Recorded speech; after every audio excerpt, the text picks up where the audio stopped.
When you think of classic Dragon Ball games, I think the only natural response for the majority of people is going to be the Budokai franchise. Budokai 1 laid the groundwork for some amazing games to build upon in the future. Budokai 2, commonly seen as the black sheep of the family, the odd one out, still holds merit, still has things that are very unique to it, like the board game style story mode that you see present in it. Budokai 3 culminates everything into what people know and love about the franchise, and the not formally titled Budokai 4 Dragon Ball Z Infinite World tops everything off in a perfect bow. But we are going to be talking today about every single one of these games in a retrospective format. I want to go through and seriously look at every single entry in the series, because some of these games I haven't played in years. Budokai 1 is not a game that I have touched since I played through it in the HD collection that came out on the Xbox 360. As well as Budokai 3, I do still play here and there. Budokai 2, I have also not played in years. And Infinite World, again, a game I will play here and there. We've talked about Infinite World on the channel before. So today, guys, we're going to be starting with the game that started it all, Dragon Ball Z Budokai. Talking about the name that started the entire Budokai franchise here. Budokai 1 was a phenomenal start. Releasing in 2002, December specifically, the game brought Dragon Ball to the forefront of the PlayStation 2 with insanely fun and, at the time, very high-action gameplay. We had characters actually being able to do things like combos, doing Kamehamehas, Final Flash, the special beam cannon. So many of these iconic Dragon Ball Z moves were given fun, amazing looks with the 3D models that Budokai utilized, giving it that 2.5D sort of feeling to it. Budokai 1 takes place covering the first 3 major arcs of the Dragon Ball Z story, with the Saiyan Saga, Frieza Saga, and then the Cell Saga to finish it up, while sprinkling in little what-if scenarios for each of the sagas after you complete the game through your first time. Budokai 1 takes the story in a very, tame and easy-to-digest approach. They cover all of the main fights and events, and most of the story that, you would see if you were reading the manga or watching the anime is boiled down to shorter cutscenes, just so you can very quickly get a grasp of what is going on at that point in time. Budokai 1 at the time, I think, was a very good-looking visual game. It was very appealing to me when I played it as a child.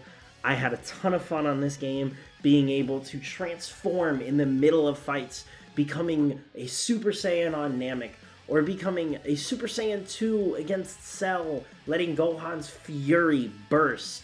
It was always a good time to play the game, and it had a lot of very fun and interesting at the time mechanics that I hadn't seen from a Dragon Ball game that I had played prior. The game introduced these clashes, which were sort of like hyper speed. When you both would launch into each other with a heavy attack, the game would sort of pause for a second, and you would roll the sticks while you were fighting your opponent to see if who would actually end up winning that little contest and gain a little bit of extra damage from the clash there, which was always very fun. Budokai 1 offers a plethora of modes for the player to jump into. They have the story mode, a typical versus mode where you can play against either the computers or your friends. They have the world tournament, and eventually they have a little sort of Hercule side mode focusing on the events of the Cell games through the eyes of Hercule, in a sense, some more what-if content that the game provides to us, which is always, again, very fun, very awesome.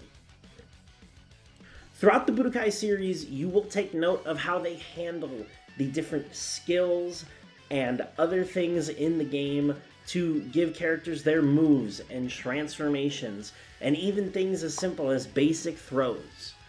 And they are with capsules. Capsules are things that you earn through playing the game or by earning Zenny to try and buy more capsules. They are going to be what house your transformations for certain characters, such as the Kaioken to Super Saiyans, the different forms for Frieza and Cell. These capsules are going to be what get you further and further into the experience and getting to really play as these characters here in Dragon Ball Z Budokai. And this is something that will become a staple for the remainder of the Budokai series. Every game will utilize this capsule system. It just continues to build upon how they want to utilize the capsule system. Another very important aspect of this game is the namesake Dragon Balls themselves. The Dragon Balls are things you can use to wish for character-specific breakthrough capsules.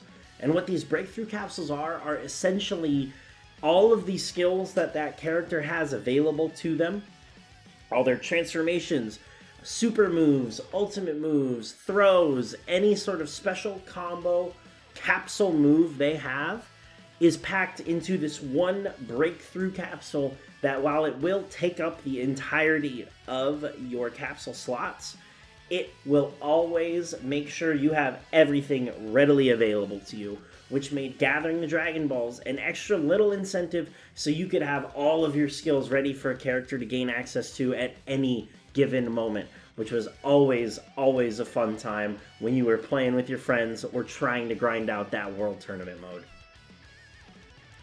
Budokai 1 is a game that, again, lays the groundwork. And if we're going to talk realistically for 2023 standards, aside from experiencing it for the sake of it, there really is no reason to go back to this game anymore.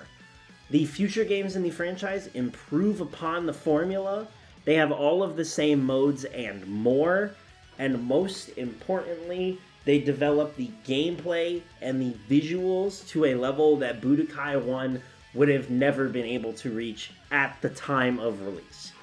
Budokai 1 is essential to the Budokai franchise because it is what started it all, and it is what has given us a long line of phenomenal Dragon Ball games, but it unfortunately does not hold up knowing that we have the future games in the series that follow it. All in all, what Dragon Ball Z Budokai did for the Budokai franchise and the future of Dragon Ball games will forever be something that I truly appreciate. From iconic moments like watching Goku transform against Frieza for the first time, to Gohan starting the take on against Cell. It was all amazing fun to watch for me from start to finish as a kid, and I will always appreciate this game for what it was. That is going to do it, though, for our first look at Dragon Ball Z Budokai 1, the game that started it all. These are going to be a weekly upload, so expect these every Sunday. I'm going to have a retrospective up for the next game in the franchise. Next week, we're going to be taking a look at Dragon Ball Z Budokai 2, and I can't wait to look at that game, and I hope you guys are excited too. That one is going to do it for me, though, guys. I hope you have a fantastic rest of your day, and as always, I will catch you guys in the next one. Later, y'all.